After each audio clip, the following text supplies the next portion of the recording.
నెహెమ్యా గ్రంథం 12వ అధ్యాయము 1వ వచనం. షయల్తీయేలు కుమారుడైన జెరుబ్బాబేలుతో కూడా వచ్చిన యాజకులును లేవీయులును వీరే: యేషూవ, సెరాయా, ఇర్మీయా, ఎజ్రా. 2వ వచనం. అమర్య, మల్లూకు, హట్టూషు. 3వ వచనం. షెకన్యా, రెహూము, మెరేమోతు. 4వ వచనం. ఇద్దో, గిన్నెతోను, అబియా. 5వ వచనం. మియామీను, మయద్యా, బిల్గా. 6వ వచనం. షమయా, యోయారీబు, యెదాయా. 7వ వచనం. సల్లు, ఆమోకు, హిల్కియా, యెదాయా అనువారు. వారందరూ యేషూవ దినములలో యాజకులలోను వారి బంధువులలోను ప్రధానులుగా ఉండిరి. 8వ వచనం. మరియు లేవీయులలో యేషూవ, బిన్నూయి, కద్మియేలు, షేరేబ్యా, యూదా స్తోత్రాది సేవా విషయములో ప్రధాని అయిన మత్తన్యాయు అతని బంధువులును. 9వ వచనం. మరియు బక్బుక్యాయు, ఉన్నీయును వారి బంధువులును వారికి ఎదురు వరసలో నుండి పాడువారు. 10వ వచనం. యేషూవ యోయాకీమును కనెను. యోయాకీము ఎల్యాషీబును కనెను. ఎల్యాషీబు యోయాదాను కనెను. 11వ వచనం. యోయాదా యోనాతానును కనెను. యోనాతాను యద్దూవాను కనెను. 12వ వచనం. యోయాకీము దినములలో పితరులలో ప్రధానులైన వారు యాజకులై ఉండిరి.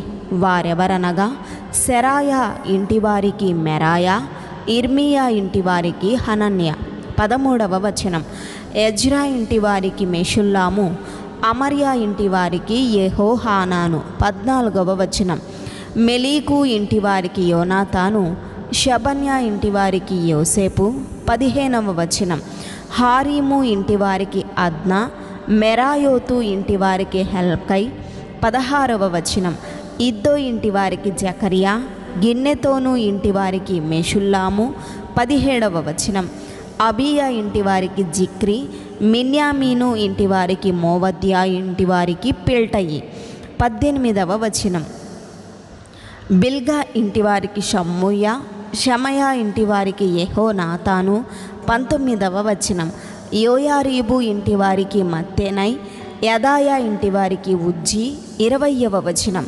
సల్లయి ఇంటివారికి కల్లయి, ఆమోకు ఇంటివారికి ఏబేరు. 21వ వచనం.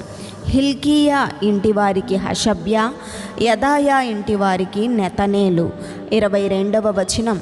ఎల్యాషీబు దినములలో లేవీయుల విషయములో యోయాదా, యోహానాను, యద్దూవా కుటుంబ ప్రధానులుగా దాఖలైరి. మరియు పారసీకుడగు దర్యావేషు ఏలుబడి కాలములో వారే యాజక కుటుంబ ప్రధానులుగా దాఖలైరి. 23వ వచనం.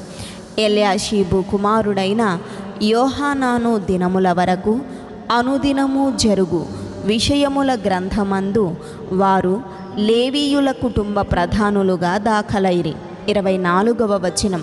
లేవీయుల కుటుంబ ప్రధానులైన హషబ్యాయు, షేరేబ్యాయును, కద్మియేలు కుమారుడైన యేషూవయును వారికి ఎదురు వరసలో పాడు తమ బంధువులతో కూడా దైవజనుడైన దావీదు యొక్క ఆజ్ఞను బట్టి స్తుతిపాటలు పాడుటకు వంతుల చొప్పున నిర్ణయింపబడిరి. 25వ వచనం.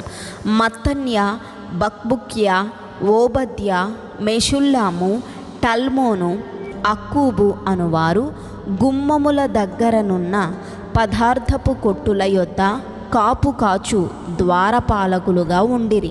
26వ వచనం. వీరు యోజాదాకునకు పుట్టిన యేషూవ కుమారుడైన యోయాకీము దినములలోను అధికారి అయిన నెహెమ్యా దినములలోను యాజకుడును శాస్త్రీయునగు ఎజ్రా దినములలోను ఆ పని జరుపుచూ వచ్చిరి. 27వ వచనం. యెరూషలేము ప్రాకారమును ప్రతిష్ఠించు కాలములో వారు ఆ ప్రతిష్ఠాచారమును స్తోత్ర గీతములతోనూ పాటలతోనూ స్వరమండల సితారా చేయి తాళములతోనూ సంతోషముగా జరిగించునట్లు లేవీయులను తమ సకల స్థలములలో నుండి యెరూషలేమునకు రప్పించుటకు పూనుకొనిరి. 28వ వచనం. అప్పుడు గాయకుల వంశస్థులు యెరూషలేము చుట్టూనున్న మైదాన భూమిలో నుండి నెటోపాతి యొక్క గ్రామములలో నుండి కూడుకొని వచ్చిరి. 29వ వచనం. మరియు గిల్గాలు యొక్క ఇంటిలో నుండి గెబా యొక్కయు అజ్మావెతు యొక్కయు పొలములలో నుండి జనులు వచ్చిరి. ఎలయనగా యెరూషలేము చుట్టూను గాయకులు తమ ఊళ్లను కట్టుకొని ఉండిరి. 30వ వచనం. యాజకులను లేవీయులను తమ్మును తాము పవిత్రపరచుకొనిన తర్వాత జనులను, గుమ్మములను, ప్రాకారమును పవిత్రపరచిరి. 31వ వచనం. అటు తరువాత నేను యూదుల ప్రధానులను ప్రాకారము మీదికి తోడుకొని వచ్చి స్తోత్ర గీతములు పాడువారిని 2 గొప్ప సమూహములుగా ఏర్పరచితిని. అందులో ఒక సమూహము కుడి ప్రక్కను పెంటగుమ్మము వైపున ప్రాకారము మీదను నడిచెను. 32వ వచనం. వారి వెంబడి హోషాయాయును యూదుల ప్రధానులలో సగము మందియును వెళ్ళిరి. 33వ వచనం. మరియు అజర్యాయు, ఎజ్రాయు, మెషుల్లామును. 34వ వచనం. యూదాయు, బెన్యామీనును, షమయాయును, ఇర్మీయాయు అనువారు పోయిరి. 35వ వచనం. యాజకుల కుమారులలో కొందరు బాకాలు ఊదుచూ పోయిరి. వారెవరనగా ఆసాపు కుమారుడైన జక్కూరునకు పుట్టిన మీకాయా కనిన మత్తన్యాకు పుట్టిన షమయా కుమారుడైన యోనాతానునకు పుట్టిన జకర్యాయు. 36వ వచనం. అతని బంధువులకు షమయ, అజరేలు, మిలలై, గిలలై, మాయి, నెతనేలు, యూదా, హనాని అనువారు. వీరు దైవజనుడగు దావీదు యొక్క వాద్యములను వాయించుచూ పోయిరి.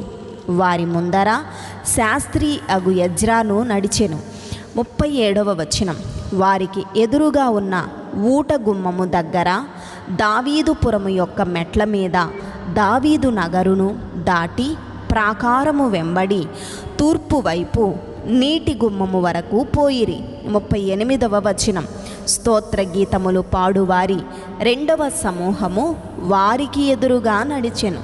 వారి వెంబడి నేనును వెళ్ళి తిని ప్రాకారము మీదనున్న సగము మంది కొలుముల గోపురము అవతల నుండి వెడల్పు ప్రాకారము వరకు వెళ్ళిరి. 39వ వచనం. మరియు వారు ఎఫ్రాయిము గుమ్మము అవతల నుండి, పాత గుమ్మము అవతల నుండి, మత్స్యపు గుమ్మము అవతల నుండి, హనన్యేలు గోపురము నుండి, మేయా గోపురము నుండి గొర్రెల గుమ్మము వరకు వెళ్ళి బందీ గృహపు గుమ్మములో నిలిచిరి. 40వ వచనం.